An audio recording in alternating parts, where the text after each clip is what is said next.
নমস্কার বন্ধুরা, কেমন আছেন সবাই? বংকুক মন্দিরা চ্যানেলের একটি নতুন এপিসোডে আপনাদের সবাইকে আন্তরিক অভিনন্দন।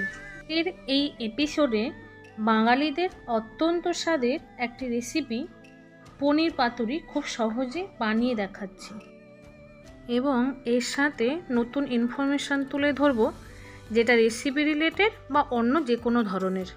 পাতুরির জন্য প্রথমে আমুলের মালাই পনির নিয়েছি। আপনাদের কাছে যে পনিরটি থাকবে তাই দিয়ে করতে পারেন। পনিরের থেকে কিছুটা কেটে নিয়ে বাকিটা আমি রেখে দিয়েছি। এরপর একটি গ্রেটারে করে পনিরটাকে গ্রেট করে নিয়েছি। আপনারা টুকরোও করে নিতে পারেন বা গ্রেটও করে নিতে পারেন। আজকে গুড ফ্রাইডে অর্থাৎ পূর্ণ শুক্রবার। এটি মূলত খ্রিস্টানদের ধর্মীয় ছুটির দিন। গ্রেট করা পনিরের মধ্যে কালো সর্ষে, সাদা সর্ষে, বাদাম সহযোগে একটি পেস্ট, স্বাদ মতো লবণ, হলুদ, কালো জিরে, 4-5টা ফালি করে কাটা কাঁচা লঙ্কা, সর্ষের তেল, চিনি যোগ করলাম। এগুলো হলো কাঁচা শালপাতা। এখানে কয়েকটি শালপাতা ভালোভাবে ধুয়ে নিয়েছি। আনুমানিক 30 থেকে 33 এডি বসন্তের এই দিনে যীশুখ্রিস্ট ক্রুশবিদ্ধ করা হয়। এইভাবে সাইজ করে কেটে নিয়েছি। কিন্তু আপনারা কি জানেন এই গুড ফ্রাইডে কেন প্রতি বছর আলাদা আলাদা তারিখে পালিত হয়? একটি মিক্সিং জারে নারকেল কোড়া এবং একটি পাকা আমের পাল্প বের করে ভালোভাবে গ্রাইন্ড করে নিতে হবে। এই যেমন ধরুন 2023 সালের 7 এপ্রিল, 2024 সালের 29 মার্চ পালিত হয়। এই বছর অর্থাৎ 2025 সালের 18 এপ্রিল যীশুখ্রিস্টকে ক্রুশবিদ্ধ করার পরের রবিবার অর্থাৎ ইস্টার সানডের দিন যীশুখ্রিস্টের মৃতদেহ থেকে খ্রিস্টের পুনরুত্থান ঘটে। ইস্টার সানডে হলো বসন্তের প্রথম পূর্ণিমার পরের প্রথম রবিবার। এবছর বসন্তের প্রথম পূর্ণিমা ছিল এপ্রিলের 12 তারিখ।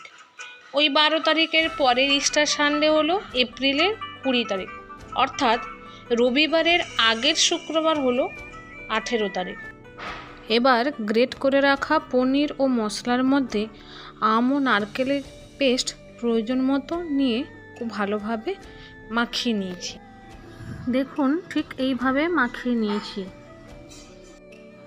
এবার আগে থেকে ধুয়ে রাখা শালপাতার মধ্যে যতটা প্রয়োজন যাতে সহজে ভাঁজ করা যায় মাখানো পনির নিয়ে ভালোভাবে সুতো দিয়ে বেঁধে দিয়েছি।